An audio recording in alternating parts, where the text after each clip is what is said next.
Welcome in episode 184, What's Right with Nick Wright.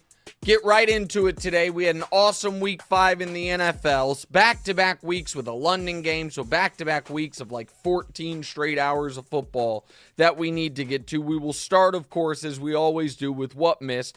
Justin Jefferson, the best wide receiver in the league, headed to IR, which could cause a sell-off in Minnesota. You wonder if Danielle Hunter, you wonder if Marcus Davenport, you wonder if Kirk Cousins all could be available. Miami does not kneel down, blows the game, just indefensible by the Miami Hurricanes. My pal Mike Ryan and the Lebitard Show still reeling about that. And then there is this theory from Damoza, who's now on screen. Damoza's lava shark theory, which was this. Damoza, I didn't put this in the show. I'm just letting you know they put it in there. Underwater volcano erupted and is releasing mutated sharks that adapted to a very hot, acidic water. And then Matt Ford tried to kind of, cut the mood in the room with a gambling question. Then Damoza said the lava sharks tend to agree. We also have a NASA tweet about this very thing. You've heard of Sharknado. Now get ready for Sharkano. The Cavazzi volcano in the Solomon Islands is home to 2 species of sharks. It's also the most active submarine volcanoes in the Pacific seen here erupting underwater. So, Damoza, I haven't really followed up on this story. Can you explain this to me, if you don't mind? Yeah, I mean, there's just a volcano in the Solomon Islands that erupted. It erupts apparently like all the time. And they've got a couple species of sharks over there. It's like hammerhead, and I don't know what the other one is. But apparently the latest eruption has caused them to be freed. And I think they're about to start branching out, taking their talents to other spots. What do you mean freed? They were trapped? Where were they trapped? That's what it seemed like. They were like kind of... the volcano apparently opened something up, and they're coming up out of it. This is like the exact plot to a movie that I've seen. But it's actually happening. Like, I'm not lying. Okay, listen, folks, I think folks might be right now chuckling a bit, at Damoza. Let me tell you something. I don't know anyone that knows more about animals, like random facts about animals, than Damoza. We were at this thing in New York City. I forget what it's called. It's not the Westminster Dog Show, but I think it's in conjunction with that. The American Kennel Club Meet the Breeds, where at the Javits Center, there were like 1,000 different dog breeds, 1 or 2 of each breed that you could come through and meet. And Damoza went with me and his baby sister, Deanna. And there was this person who had some type of Doberman. It was an American Doberman, is what she said. I thought it was a European Doberman. Go ahead. No, exactly right. And then the lady was like, no, there's no such thing as European Dobermans or American Dobermans. They've been lying to you, blah, blah, blah. And Damoza so hard to just eat that as well. Right, and Damoza just straight Googled it and checked her. Like, actually, you're wrong. That's not true. Now, he didn't say that to her. He said it to me after, but he knew she was wrong. So, I say all that to say this. If Damoza's saying that, a few generations from now, we're going to have some evolved sharks that can deal with super hot oceans that we're about to have to deal with because of climate change, I'd listen to him. I would adjust your scuba diving plans accordingly. All right, that's enough nonsense to start today's show. What are we starting with, Damoza? We are starting with my guy Brock Purdy and the 49ers. They obviously steamrolled Dallas. Dallas on Sunday. Of course, you're waiting for him to win the Super Bowl to give him his props. So what is it going to take for you to start believing in Purdy? I actually think that you said something about if he won this game in Dallas, we were going to come back and like bookmark something like that. Yeah. Something along those lines. So, 2 separate things. Will I give Brock Purdy credit for what he did Sunday? Absolutely, unequivocally, yes, I will. I wanted to see him against a very good defense, and I'm not going to do the sports media thing where I now act like, well, Dallas's defense isn't that good. That's unfair. I thought going into the year, I thought Dallas had the best defense in the NFL, the number one defense. I don't think that anymore, partially because of the Diggs injury, but they obviously have a good to very good to at times great defense, and he carved them up. The other thing I said I wanted to see was him make more tight window, high-level throws. And he made 4 of those, at least 4 of them, Sunday night. I asked everybody to go to keep the running log, wows and yikes. I counted 5 wows and 1 yikes. So I am going to be fair in evaluating his performance on Sunday. I thought he was excellent, okay? Now, the next question you asked, or the other question you asked is, what will it take for me to believe he's the real deal? What will it take for me to believe that he is not the obvious weakest link of the team? More. So I will give him credit for Sunday, but am I now going to say I'm a full-fledged Brock Purdy believer? I'm not. That would be lying. So listen, people can get upset with me, but they can't say I'm being dishonest. I am giving him credit for Sunday while also saying I still have my skepticism. I still have my skepticism that the other shoe is not going to drop. Go ahead, Damoza. Who's got the best defense outside of the Niners, you think? Well, I think Cleveland has a case. They might have the best defense in the NFL. Go ahead. They obviously just played Dallas, which is a high-level defense, and now they're going to play Cleveland next. So it's another chance to prove himself. It's San Francisco at Cleveland. Have you looked at the lines for this week? No, but it's probably... What do you think the line is? San Francisco at Cleveland. San Francisco minus 4.5, maybe. All right, you nailed that. That is a great job by you. 4.5? That is before Sunday Night Football, it was San Francisco before that game kicked off. So at 8 p.m. Sunday, it was San Francisco minus 2.5. And you looked at that and you were like, huh? They're only laying 2.5 points. Now, they were so dominant on Sunday Night Football that by yesterday morning, it was San Francisco minus 4. And I believe at this point, it's minus 4.5. And in fact, it's now moved to minus 5. But it was 2.5 Sunday night, and now it's minus 5. Here is so 2 notes on that. One is the NFL this year, I said this going into Bills-Jags, is 4 for 4 on the hot team getting humbled. Mm-hmm. Week 1, or you could even argue 5 for 5 if we want to include the Chiefs losing in Week 1. But take that out. The team of the week 1, was the Lions for beating the Chiefs. They then go home and lose to Seattle. The team of the week for Week 2 was the Cowboys for 2 thoroughly dominating victories, 40-0 and 30-10.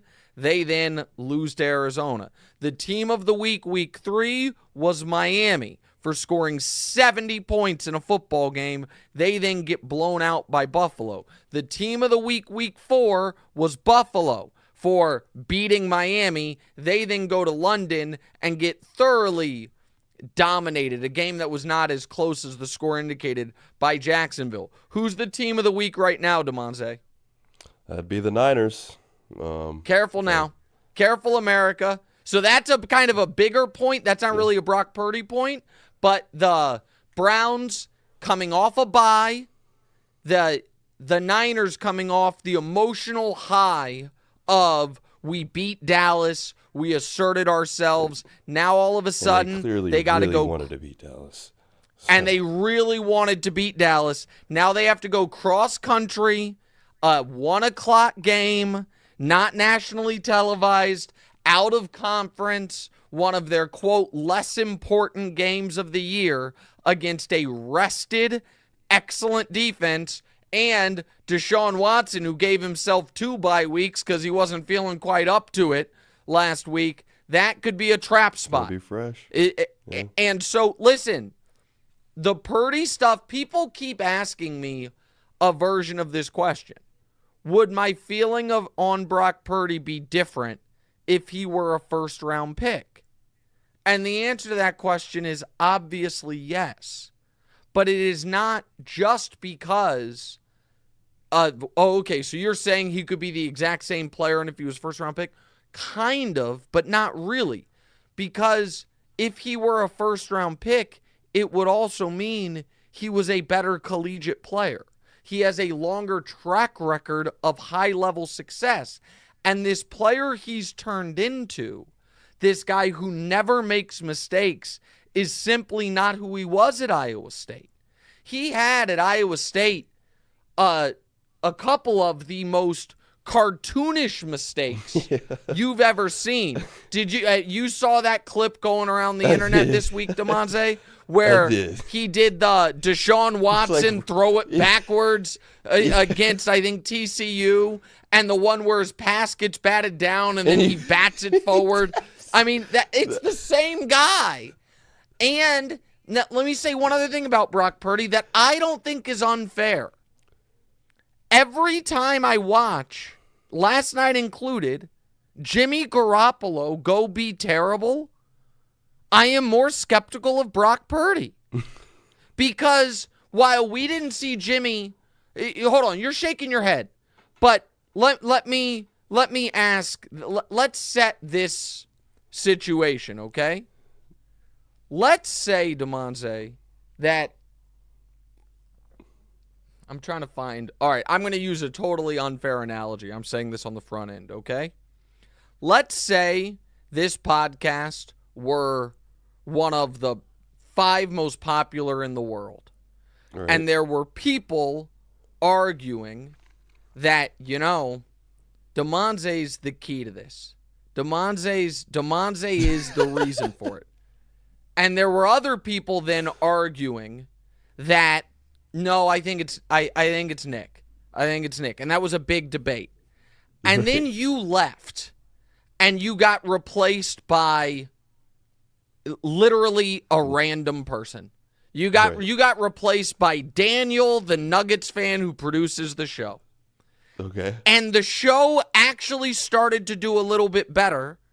And you started your own podcast and it failed miserably. And then all of a sudden people were like, you know what? I think Daniel's the greatest podcaster ever. And someone's like, hold on a second. The common denominator's been Nick, and Damoza, we can see him. He's failing terribly. And then people are like, nope. Daniel, the Nuggets fan, is the greatest you know what? He might be the next Joe Rogan. And it's like, I think they were now, conversely, let's say that exact same thing happened. But when you went on to do your pod, it also was a massive success. People then, I think, would start to question, like, oh, maybe they did find another diamond in the rough in Daniel. And so people can say it's unfair that my opinion of Brock Purdy is impacted by how Jimmy Garoppolo does. But when I had this same argument about Jimmy Garoppolo for years, he then leaves the cocoon of Kyle Shanahan and immediately leads the NFL in interceptions and looks terrible immediately. With Davante Adams and his former offensive coordinator as his head coach, it makes me a little more skeptical. Now, is that fair to Purdy? I don't know. It's just honest. And I'm going to say one other thing on this. I think you started that off with saying, let me be fair. But go ahead. Well, I wanted to be fair.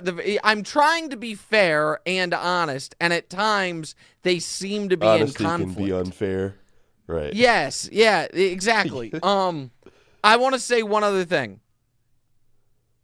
I am going to lose my mind if people actually start to make the argument Brock Purdy's the MVP of the league. I'm going to go crazy. That should be a bridge too far. Like, I have come a decent amount of ways. I have come from, I don't think the guy's any good, to, I'm open to the possibility he could be good. I need some of the other folks to not all of a sudden make the argument that a guy who, if the Niners, this is how I know he's not the MVP of the league. Here's how I know it. If the Niners, Damoza, disbanded, if they were like, the Niners, you get the team death penalty, all your players are free agents. Brock Purdy? Nobody's going to pick him up? Well, I'm not saying nobody's going to pick him up, but I'm saying what I'm saying is 7 of his teammates get drafted first. I'm simply asking that can we not have a guy named the most valuable player in the NFL if no one thinks he's the best or second or third or fourth best player on his own team? That's all I'm asking. And that's fair. Are you a little afraid that this take will go into your comically wrong category instead of the eventually right? Because it's been a few weeks and it's not right yet. And it's definitely eventually. But I guess we got 12 more weeks. It's on the board. It is on the board that we go back and play this when Brock Purdy's career record is 37-3 and he's won a Super Bowl. Like, now, the ultimate karmic, if people are rooting against me, the way this story is supposed to end is with Brock Purdy out-dueling Patrick Mahomes in the Super Bowl. That's the way. It sounds like heartache. This story is supposed to end. And talk about never a doubt. That'd be hilarious, dude. If the Niners are the team that goes undefeated, if the Niners are the team that goes undefeated and then they beat the Chiefs. But so I'm trying not to be a hater. I'm also trying to be honest. All right, next. All right, so I'm going to ask you. Oh, by the way, hold on. Sorry, Damoza. Sorry, I had to tell the audience. Please don't forget, you can put your questions in the YouTube comments, and we'll get to them in the C block. I've been forgetting to tell people that, and so so if you guys want to ask questions to me or Damoza, who looks great today, by the way, you can put those questions in the C block, or you can put those questions in the chat now. We'll get to them in the C block. All right, go ahead. All right, so I'm going to ask, do you still think that the Cowboys can win the Super Bowl? Or, like, are you abandoning that, or how do we? Because, I mean, it's in the rundown, and I just don't know if that's still your thought process. Okay. If it's not. So I never picked them to win the Super Bowl. I picked them to get to the Super Bowl. And this is where I remind everyone that it's very early. It is very early. And week 5, massive things change over the course of the year. And I think crossing the Cowboys out would be foolish. With that said, I am less confident about them right now than at any point. And I didn't even really care about the Arizona loss. And I think people thought, oh, Nick is, just trying to make excuses. No, I've just watched the NFL for too long, too closely, to overreact to a team that I thought was great, overlooking a crummy opponent and just getting got. Last year, everybody tried to convince me that the Chiefs' loss to the Colts was something major when I knew it wasn't. I was like, no. I saw the Bucs lose in week 4, the year they won the Super Bowl, to the Chicago Bears. The Chiefs lose to the Colts. I see, the good team overlooking bad team. Bad team gets off to a good start. Ball starts rolling downhill. We see that all the time in this league. So I didn't care so much about that loss. And had they played a good game against the Niners, but lost, even though they would be behind the 8 ball from a seeding perspective and a record perspective, I could be like, all right, you know what I mean? You can, not that big of a deal. The Niners, I've watched, obviously, every Cowboys game this year. The gap that we saw, Damoza, between the Cowboys and the Jets in that Week 2 game looked like the gap that we saw between the Niners and the Cowboys. That's horrifying. And it wasn't like, oh, they muffed a punt. Like, I'll go back to that Chiefs-Colts game. That Chiefs-Colts game from Week 3 last year, the Chiefs muff a punt. They then have another fumble. They end the game on a sack, and there's a roughing the passer call. The Colts hit not a quite Hail Mary, but kind of a Hail Mary. They go for the win instead. It was a lot of like weird stuff that happened. The Niners just bullied the damn Cowboys. And Dak looked totally out of sorts. McCarthy did so many vintage bad McCarthy things that you're worried he's going to do come the postseason. And Tony Pollard could get nothing going. There was no phase of the game where the Cowboys looked like they were in the Niners league. Now I go back to long season, and things can evolve as the year goes on. And I will also be fair in this regard. Had the Cowboys won, everyone would be saying, well, good for them, but prove you can do it in the playoffs, because they've lost the Niners in the playoffs back-to-back years. But it is concerning that that Dak has not played well against this version of the Niners ever, that the Niners mollywopped them the way they did. Pardon me. All of that is greatly concerning. I also will say this. I don't think the NFC is a 2-team race. I think it's a 5-team race. I think the Niners and Eagles have earned the benefit of the doubt to be considered the cream of the crop. They were both excellent last year. They're both undefeated this year. But I think Detroit and Seattle are also viable contenders. And then there's Dallas. Right now, this moment of that 5-team race, Dallas is in last place. Not just by record, but by eye test. Dallas doesn't. So all the other teams, Philly doesn't necessarily have a marquee win, but they're undefeated. The Niners have a marquee win over Dallas. Seattle's got a marquee win over Detroit. Detroit's got a marquee win over Kansas City. Dallas's 3 wins have come against the 3 worst offenses in football: Daniel Jones, Zach Wilson, and Mac Jones. And so there are real concerns for the Dallas Cowboys right now. I'm not writing them off, but through 5 weeks, it's wildly disappointing. Next. All right, so last week you said that the Bengals were cooked. That was one of your takes that you planted your flag on, actually. The offense is showing signs of life. I warned you about this, actually. With the rest of the AFC North in shambles, are you ready to be back in on Cincy? I don't know if everything's in shambles over there, but I'll let you answer. Well, tough game for your Ravens. Let's be honest. Tough game. Tough game. But no business losing that game. And, of course, when I abandoned the Steelers as after picking them each week, they win as 5-point dogs. No, I think the Bengals are still cooked. And here's why. The Ravens are going to bounce back and go beat Tennessee. I believe Cincinnati is going to lose at home this week to Seattle.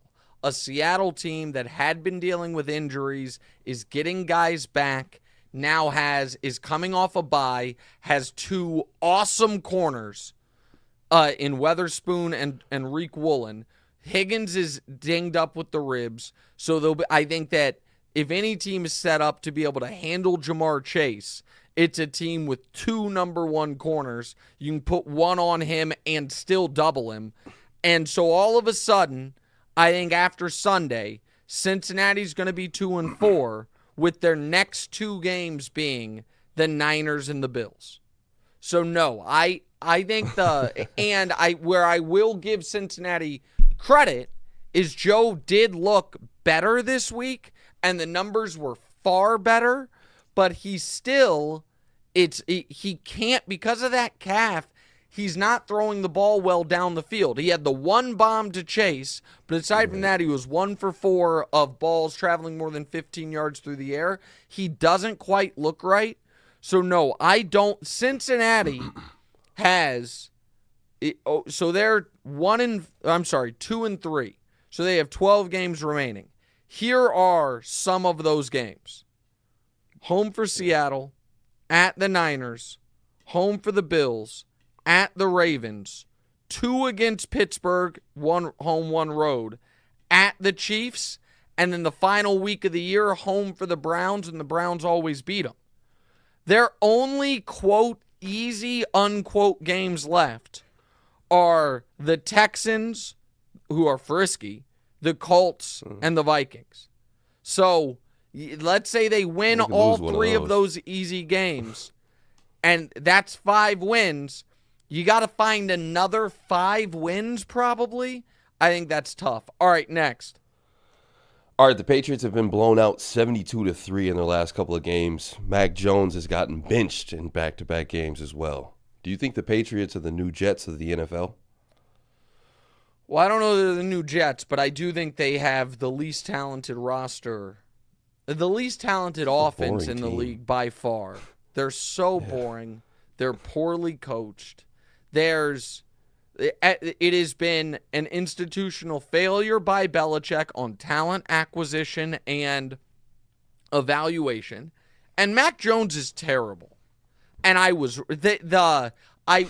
it is not the same as the Purdy thing, I promise you. Yeah. But I had to listen, Mac Jones's rookie year, to people telling me, Nick, you won't give him credit. What more do you want him to do? Look at his numbers versus Trevor Lawrence's. Why won't you acknowledge you were wrong about him? And I said, no, I will not. Now, obviously, Purdy is better than Mac. I'm not denying that. But what I will say is this. Honestly, if Mac Jones were the quarterback of the Niners, I think they're 5-0. I don't think their record's different. Do you? I don't think you do. I don't think that and also remember, Kyle Shanahan reportedly wanted to draft Mac Jones when they ended up drafting Trey Lance. So I do think the Patriots would be better with Brock Purdy than Mac Jones, obviously. But I don't think the Niners' record would be worse with Mac Jones. Now, how they look and all those things. I think Mac Jones equals at least 1 loss. I think he equals. What game could they have lost? They've been blowing people out. I don't know. I mean, it's going to be hard to find the loss. They won 42-10. They could have lost that Rams game. They could have lost that Rams game. The Rams game, maybe. It's hard to find. In that Rams game, by the way, though, Purdy was 17 of 25 for 200 yards, no touchdowns. Like, that was maybe his worst game of the year. So, I don't know. Fair. The Patriots stink is the long and short of it. And Belichick's not going to get Shula's record in New England. That's not going to happen. Go ahead. Little conspiracy theory here. Do you think Belichick is keeping Mac Jones in on purpose to tank so he can get Caleb Williams? And, strategically taking him out as if he's a little pissed off, to make it seem a little bit more believable? Here is the thing that is interesting about that. I don't think that's the case, because if they were to get the number 1 pick, I don't think Kraft would let Belichick stay on as coach. So he'd be getting Caleb Williams for the next team, or for the next coach, pardon me. But I am now to the point with some of these teams that thought they were playoff contenders this year in the AFC, that I am now rooting for them to win games because I don't want them to be able to get Caleb. Like last night, I was watching Raiders-Packers, and traditionally, if you're a Chiefs fan and you have a team in your division playing a team in the NFC, you're rooting for the NFC team to, to make your path to a divisional title easier. I was rooting like crazy for the Raiders last night because I need them to stack a few wins. I am now legit worried that the Broncos are going to end up with Caleb Williams. For real. They're so bad. And so, like, the Chiefs play the Broncos twice in the next 16 or in the next 20 days. I am, or less than that, in the next 3 weeks. I am upset that the Chiefs don't have a late season game against Denver when the Chiefs have everything locked up that they can just throw it to make sure Denver doesn't get Caleb Williams. Because I'm looking at Denver's schedule the rest of the way. And I'm trying to, so like, I really need the Packers to keep helping out the AFC West by losing to these AFC West teams. Because Denver goes at KC, home for the Packers, home for KC. Like, I need Denver to win that Packers game. They have a game against the Vikings I need them to win because they don't have a lot of wins left on the schedule. New England, they have the Jets again. Belichick always beats the Jets. They're at the Raiders this week. The Raiders on a short week. Maybe they can win that. They have the Commanders and Colts at home. Or no, the Colts game's in Germany or something. Every game's a game for the Pats, man. Every game. They're so pathetic, man. And if they end up with Caleb Williams, I'm going to be so upset. I am just dead set on the Panthers continuing to be awful because that pick goes to Chicago, and then Caleb's in the NFC. A sneaky team that's still viable for the number one pick is the Cardinals. Like, they've been, in a lot of these games, but their only win is against Dallas. And they are, the Cardinals' next 4 is at the Rams, at the Seahawks, home for the Ravens, at the Browns.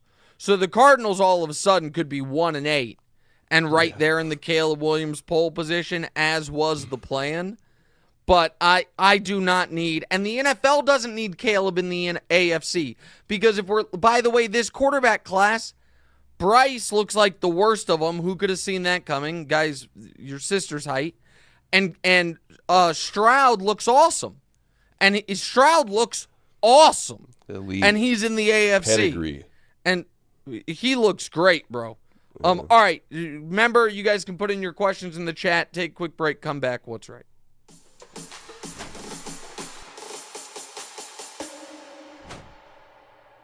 Welcome back in. What's right with Nick Wright? And it is episode 184, and I love and use Airbnb all the time, whether for a work trip or for a vacation. I'm always looking for the best places to stay. Maybe you yourself have also stayed in Airbnb before and thought, seems pretty doable. Maybe my place could be an Airbnb. It could be as simple as starting with a spare room or your whole place when you're away. Either way, you could be sitting on an Airbnb and not even know it. Maybe you're planning a long weekend with friends or family this fall. While you're away, you could Airbnb your place and make some extra money to help pay for the trip. Or maybe there's a big game in town. Lots of fans will be visiting. You could Airbnb your home or extra room and make some money while people are in town for the game. Whether you could use extra money to cover some bills or for something a little more fun, your home might be worth more than you think. Find out how much at airbnb.com/host. All right, welcome back in. What's Right with Nick Wright, episode 184. Don't forget to put your questions in the chat. We'll get to them shortly. Damoza, what are we doing now before we play Wright-Ins? On last Thursday's pod, you channeled your inner Nickstradamus and called the Jags upset over the Bills. What was the bigger win for you? The Bills blowing it in front of the whole world, or Trevor locking up the title for best international player in NFL history? Well, the prince that was promised is the best international player in history. That's not even debatable. But by the way, did you see before I even answer this question, did you see what Ben Solak, who I like a lot, great podcaster, great writer for The Ringer, what he wrote about Brock Purdy? No, what are you I'm going to read it to you. Good things? Okay. Let's see. Well, so here's the thing, because he was talking about the fact that the Niners are now the 5th team in the last 20 years to score 30-plus in each of their first 5 games of the year. And the other 4 teams were quarterbacked by Peyton Manning and Tom Brady. And all 4 of those teams, by the way, made the Super Bowl. They all lost in the Super Bowl, by the way. This is what he wrote. The very fact that Peyton Manning and Tom Brady before him failed, meaning lost Super Bowl, makes me feel all the more certain that Purdy is the chosen one, the boy who lived, Kwisatz Haderach, the prince that was promised. He wrote that about Brock Purdy. Ben Solak, you're on notice. Somebody send this to Ben. If you type in Trevor Lawrence football reference and you click there, when you go there, you know what it says right next to his glowing, beautiful blonde locks and the name William Trevor Lawrence? It then says in parentheses, the prince who was promised on his official Pro Football Reference page. To call Brock Purdy that, Benjamin, is an outrage, and it will not stand. Now, to your question. We saw that Jags win coming. See that coming from a mile away. And everybody thinks I'm some massive hater on the Buffalo Bills when all I am is a truth teller. That you can set your watch to it, that as when things are going great, they are going to all of a sudden spit the bit. And people have the audacity to blame it on the jet lag. Now, I said I did think Jacksonville was going to have an edge in that category. Wait, I was going to say, what do you mean? What do you mean they blamed it on the travel? Isn't the travel the main thing you're always saying is like a big factor? Hold on. Wait, yes, it is a big factor, of course. And grown-up teams that have a level of consistency and emotional maturity, they either understand how to deal with it or they don't fly to London on Friday. Why did you do that? Why did you fly there on Friday for a Sunday morning game? Now, here's the other thing, that the conversation no one wants to have. Last 16 games, Damoza, playoffs and included. If you're a quarterback wins person, Trevor's record the last 16, 11-5. Leave Damoza on the screen, please. Josh's record, 11-5. And by the way, Trevor in the last 16 has had to play Kansas City 3 times. 0-3 against the Chiefs, 11-2 against everyone else. That's true. Last 16 games, Trevor completing 68% of his passes. Josh, 65%. Last 16 games, so since November 1st to right now. Trevor, 250 yards per game passing. Josh, 255 yards per game passing. Checkmark Josh, barely. Last 16 games, Trevor, 25 touchdowns to 9 interceptions, a nearly 3-to-1 touchdown-interception ratio. Josh, 30 touchdowns to 16 interceptions, a worse than 2-to-1 touchdown-interception ratio. Last 16 games, Trevor, a 96 passer rating. Josh, a 93 passer rating. We ready to have the conversation yet or no? No, everybody let me know when we can. Oh, listen, Purdy's has got everybody beat over the last 12 games, whatever his career is, 11 games. If we are, tell me when we're ready to have the conversation about who is actually, because is anyone going to argue, oh, Trevor's got more weapons? No. Trevor's Calvin Ridley now for the last 5 games. Didn't before. Josh had Stephon Diggs this whole time. Stephon Diggs, by the way, who gave Trevor quite the hug at the end of the game, might have whispered in his ear, get me out of here, bro. Yeah. Come on, bring me down to that warm weather. I don't know. All I'm saying is, now what do I think this week? I think Josh will look phenomenal this week. And everyone will once again, here's the thing about the Bills, the September champs. They're a half game up on the Jets. That's it. a half game up on the Jets. The Jets are 2-3, having beaten the Bills. The Bills are 3-2. The Bills, the team everyone said, "Oh, Nick, you're afraid of," right now are in 7th place in the AFC. 7th.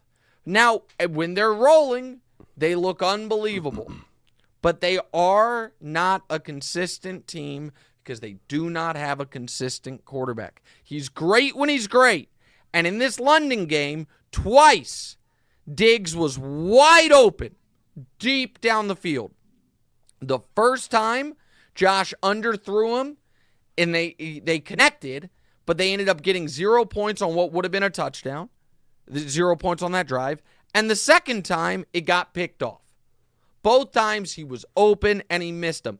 And while Josh's numbers for the game look good, the Bills had 7 points with 4.5 minutes left in this football game. Those are just the facts, ladies and gentlemen. We can we can move on now, but I expect the Bills to be awesome this week. I do, but one other thing for the Bills, in all seriousness, the Milano injury is brutal. They've now lost Trey White and Matt Milano for the season. They also lost a critical D tackle, maybe not for the season, but for at least a month or so. The injuries are piling up for Buffalo, which sucks, but it has not been a great opening quarter of the season for them. All right, next. All right, ladies and gentlemen, it's time for Wright-Ins. We haven't done this in a while. You write in the answer. I'm going to read the question. We're going to put the answer on the paper if you guys don't know what we're doing. Except I'm not actually writing it because I didn't bring the whiteboard today. So that's my bad. It's too cool I'm just going to say it. Monday Night Football. So Packers fans were not too thrilled with Jordan Love after his 3-interception game, including the game sealer. The Packers ceiling with Jordan Love is blank. Right now, I mean, not as high as I thought. I thought they could win the division. He's been brutal on any passes going down the field, more than 5 yards. So, I mean, probably 9 wins. I do, though. We don't have to write in for this one. You can, Damoza. You can go ahead and say what your answer is. You can show it. What did you write for your answer? It looks like Mio, but I couldn't connect that looks like Mio. Okay, that's fine. Don't worry about it. Yeah, I don't think it's super high. I don't think it's super low. I think it's like a mid-rise ceiling. I think that's right. Right. The most outrageous part of that game was the field goal Josh McDaniels kicked. And I cannot abide this shit anymore with these coaches. Listen. Some of these things that we see from NFL coaches that people just accept would be honestly as if a third of the starting quarterbacks in the league just occasionally took the snap and ran backwards 15 yards and then took a knee. And they were like, oh, well, what are you going to do? I mean, he just forgot what his job was randomly. Okay. With 2 minutes left in this football game and the Raiders up 4, Josh McDaniel had a 4th and 1 from the 35-yard line. That is a choice. That is not a choice. Here is why that was so galling, Damoza. If the odds of picking up the 4th and 1 are about the same as Carlson making a 52-yard field goal. According to the numbers people, they're both about 60%. I argue that's understating the Raiders' chances of picking up the 4th and 1, but regardless. So, kick a field goal, go for it on 4th down. Your success, according to the numbers, is equal. But the result is one wins you the fucking game, and the other, you're just up 7 with 2 minutes left. Okay, Damoza, you get it. I couldn't believe it. You have 2 choices. Your odds of succeeding are identical. One wins you the game. The other might win you the game, might not. And he went with that one. It's so indefensible. It's so bad. It's just,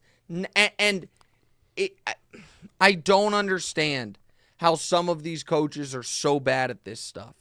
You can't, maybe you could make the argument if they were up 6, that there was a reason to do it, because then the field goal or the first down win you the game. Same thing, right? But up 4, making the field goal wins you nothing. It just means the Packers get the ball back down 7 with 2 minutes left. Why the first down? You're taking knees, unless you're Mario Cristobal. Next. All right, so Kelce went down with a non-contact injury early in the game. Looked like he could be done for a really long time, but he came back and scored a touchdown. Your honest reaction to the Kelce injury? Honestly, and I can prove it to you, nope. My honest reaction was I bet the Chiefs huge. -2.5. Because here's why. I thought Romo and Nance, more Romo than Nance, and everyone watching on Twitter was just dead wrong on it. Everybody seemed to be implying or talking around that it was an Achilles. But it, to me, so clearly was not. First of all, he walked off the field. He walked himself to the locker room. Second of all, you saw him turn his ankle. And here's the thing people don't understand about the 2 different ankle sprains. High ankle sprain, which is devastating, and a regular ankle sprain. The regular ankle sprain is the one you suffer playing basketball all the time. That's when the outside of your foot goes under. I wish I could. Can I show it?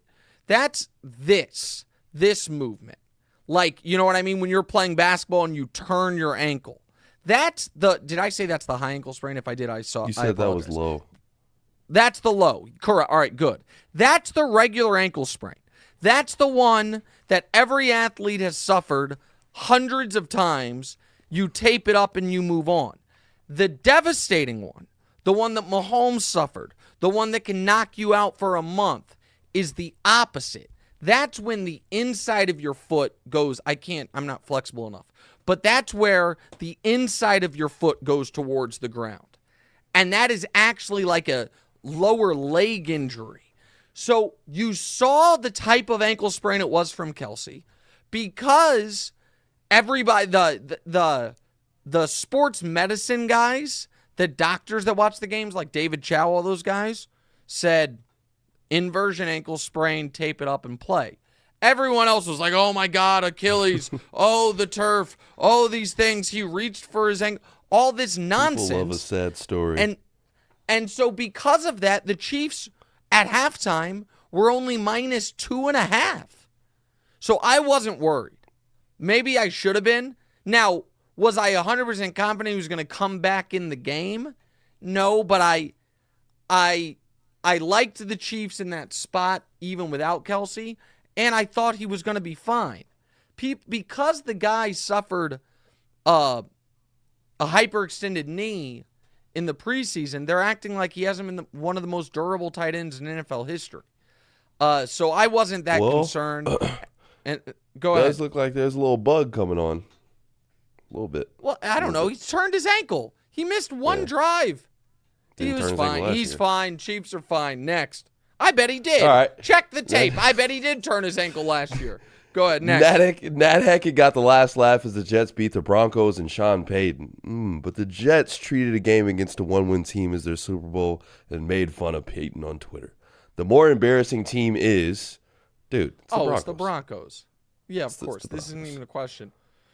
Damoza, the Broncos have given up in the last 4 weeks 877 yards rushing in 4 games. They're giving up 100. They're giving up 220 yards per game on the ground. They allowed the Jets to run for 150 in the second half. The Broncos are got to be a total teardown. Total teardown. Sean Payton, man, that's crazy. Like, Nat Hackett got fired, if I'm not mistaken. He got fired 2 games before the season ended last year? Yeah. Sean Payton he's on record obviously saying that it was the worst coaching job ever. Well, he's on pace to do a little bit less than way worse. Nat Hackett did. He's on pace to do worse. Yeah. The Broncos last year started 2-3. And of the 3 losses, one was by 9 points, one was by 1 point, and one was in overtime. The Broncos this year are 1-4 and have gotten rolled in a couple of these games. They're allowing 32 points per game. It's pathetic. All right, next. All right, you called for the tush push to be banned before everybody else. It's only gotten worse since. Other teams have suffered injuries trying it, and even Aaron Donald isn't able to stop it. Without the tush push, the Eagles' record would be. Well, they'd have a loss or two. I mean, listen, it is the fact that no one else can do it makes it actually less likely that the NFL bans it. And what do you think their record would be, Damoza? You can put it up. Sorry, I forgot we're supposed to be right. Oh, no, it wouldn't be. The fact that they're just unstoppable on when it's third and 1 or 4th and 1, it also opens up the play calling entirely. I don't want to. I find the play to be. What's the word? It sounds like you're jumping back on it a little bit, though. Like you sound a little defeated, and you sound like it's a thing now. Like it's here. Not that, but I do think. Again, I always just try to be fair. I do think the fact that other teams don't execute it well and they're not successful with it is a mark in the Eagles' favor. That it's not this unstoppable play. We have just made it unstoppable. My argument against it kind of screwed your argument. Well, no, it doesn't screw my argument, but I think it makes the Eagles' argument stronger. My argument against it is it's just terrible. It's just ugly. It's just not. I guess that would, my other argument against it is I think they're going to get somebody hurt. If I were Jalen Hurts, I'd be like, all right, guys, can we just save this? Can we run normal offense? We know we have this thing. Can we maybe not do it in the first quarter of games against the Rams? Can we try to save it for late in the year or the playoffs? Because, and I understand people are like, oh, you can squat 600 pounds. I get it. But their center is a Hall of Famer, Jason Kelce. He's old. He was considering retirement. And it just feels like you're kind of flirting with a lot of danger here. Now, I will say one other thing about this play. Their left guard is false starting every time.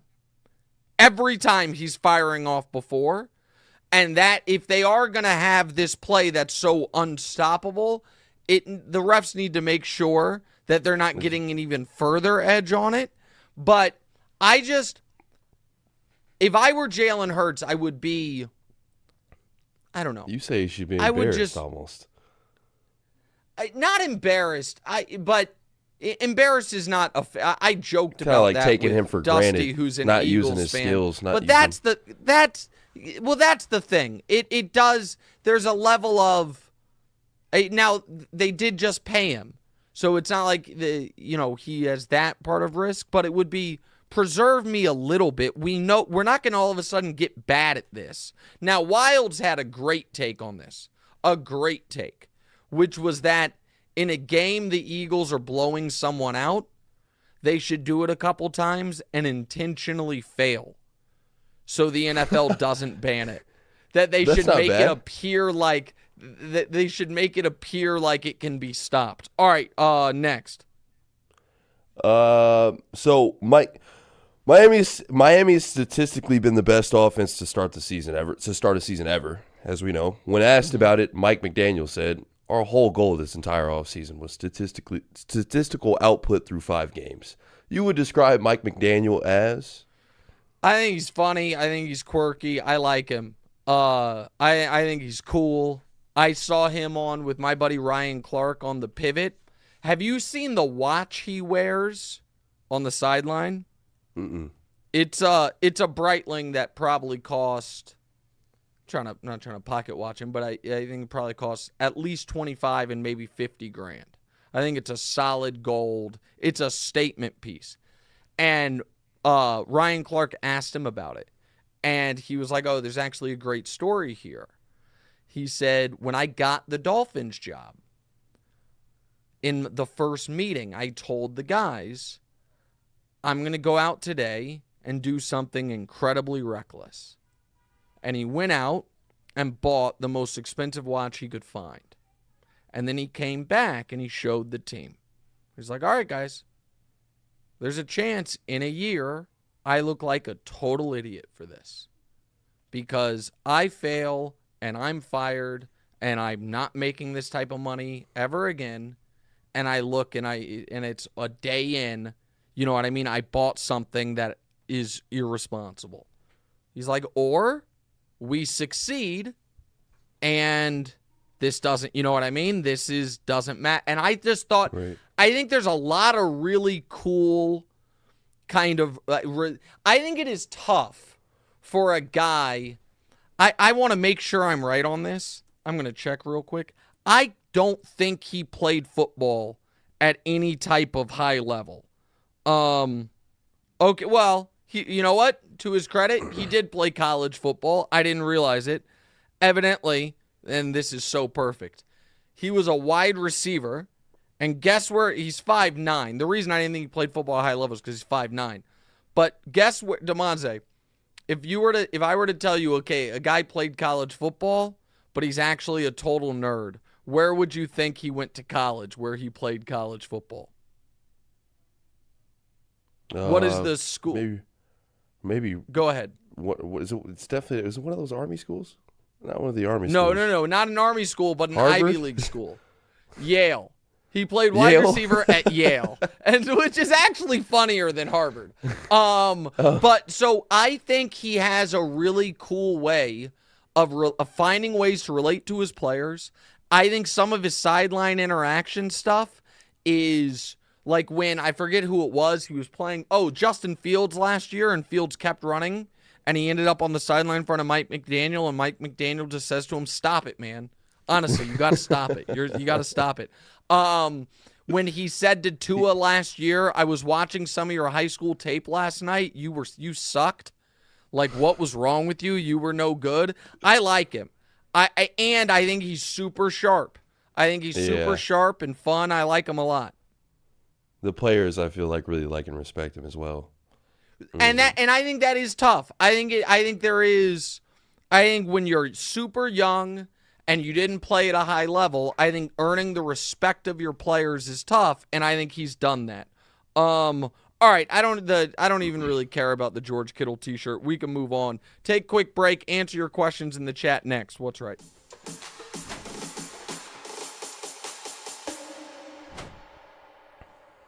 All right, welcome back in episode 184. What's right with Nick Wright? T-Bone says, sweet Kansas City Monarchs jacket, Nick. Thank you. This is a gift from my buddy Slimfast from the Church of Laszlo in Kansas City. He sent me this a long time ago. I love this jacket.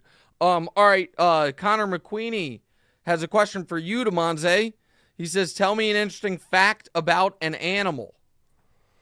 They're just putting you on the spot. A random, interesting animal fact. Just put me on the spot. Well, otters eat their babies, and like they don't eat their own babies, but like some otters will kidnap other otters and like hold them for ransom, and like hide them from their moms. What? And, yeah, dude, otters get down really dirty.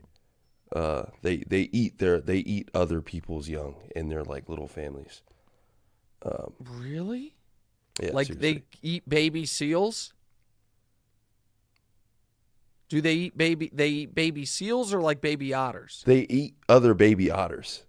Like they'll eat their own kind. I just Googled it right when you said it, and it seems like they do some really bad things to seals too.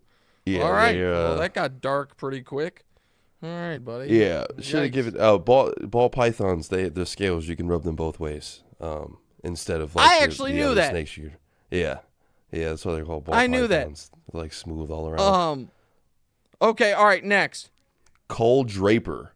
My favorite Nick is Coach Consult is Nick. My favorite Nick is Coach Consultant Nick. Can we start an outreach program to help these guys that struggle with simple decision making?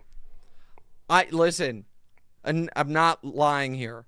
I've talked with Mangini about doing like one of those. You know how Akeem like charges $50,000 for people to come for a week and work on footwork with him with Hakeem Olajuwon. Hold on. You're about to be. I can tell the look on your face. You're so disgusted with what I'm about to say here. But I've talked to Coach Mangini about doing like an annual weekend seminar for NFL coaches, where I'm like, guys, there are a few things that are just black and white that you just have to get right. I'll put them on a sheet of paper. We'll drill you on them. And I am not. That Bill Simmons used to say this, and he's 100% correct. If I owned an NFL team, one of my first steps of any head coach interview would be, all right, man, we're going to play blackjack together for an hour for real money, and I need to see you play. I need to see if you can, in real time, quickly understand the most basic do's and don'ts. Because if you can, we can translate that to some of these decisions. If you can't, you can't be my head coach. All right, next. All right, Marcus Bryant, question. Why is Nick opposed to Chicago trading the number 1 pick if Justin keeps balling? Generational type of haul. What would you trade Patrick Mahomes for? Nothing. Caleb Williams. And no, you wouldn't. Caleb, I'm not saying Caleb's Patrick, but what I'm saying is that if you have the opportunity to draft, here's the thing. If you have the opportunity to draft Caleb, and let's just say it's from the Panthers pick, okay? That let's say the Bears don't have a high enough pick. So let's just follow those decision trees. If Justin is mediocre, then it's an easy decision. He says if Justin keeps balling. If Justin keeps balling, then you should be able to get an awesome haul for Justin. Someone will give you a lot for Justin. And you have your own pick. And then you draft Caleb with the Panthers pick. And even if Justin is so excellent that you're like, oh my God, he might be as good as Caleb, you start the rookie contract clock over. Like, the thing with Justin is you've squandered these first 3 years. Right. And so even if he ends up being awesome, you got to pay him this offseason. And so if you have the number 1 pick, you must draft Caleb Williams. You cannot trade it unless the Chiefs would offer you Mahomes for it, and they're not going to. So you just can't. All right, next. Nico Dragonich asks, you said on TV the Chiefs are practicing while winning games. Do you think it's possible that Philly is doing the same, not showing their full force while making sure they still win? Yes, I do offensively. Defensively, I think they have some real problems on the back end. I don't think that's about practice. I think that's about personnel. Right. But holy shit, Jalen Carter's been unbelievable. Jalen Carter has been unbelievable. He's not been the best D-tackle rookie. I mean, he has been. But he's also just been one of the best D-tackles. And them going to the Super Bowl and then getting Jalen Carter is just unbelievable. It's really unbelievable. All right, next.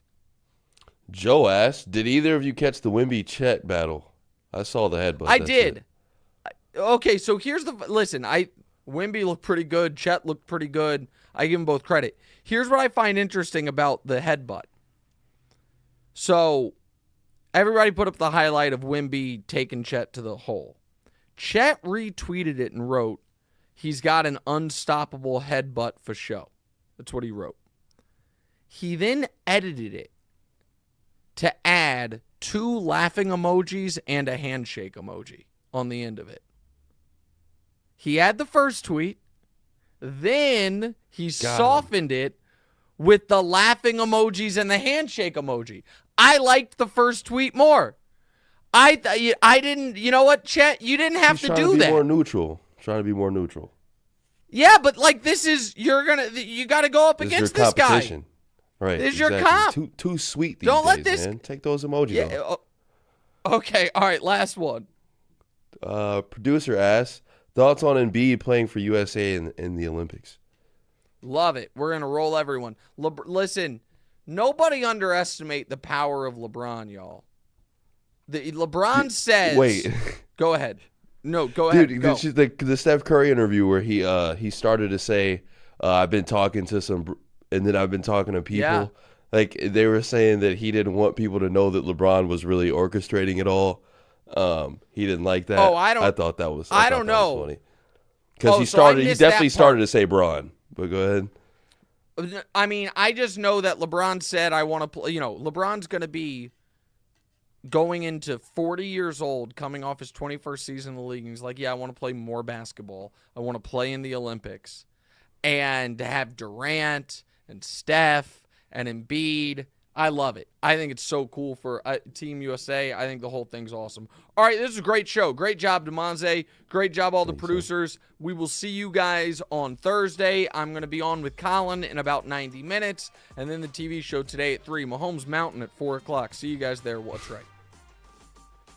Hey, it's Nick Wright. Thank you so much for watching. Please do us a favor. Click subscribe. It helps my ego, and Damoza's got a financial bonus writing on a number of YouTube subscribers, so help him out. And also, click the bell. I don't know what the bell does, but they tell me to tell you to click the bell. And your audio listeners, people that have commutes, drives, whatever it is, subscribe to the podcast as well, wherever you get the podcast. Same show, just in your ears instead of through your eyes. All that. Check it out. Appreciate y'all.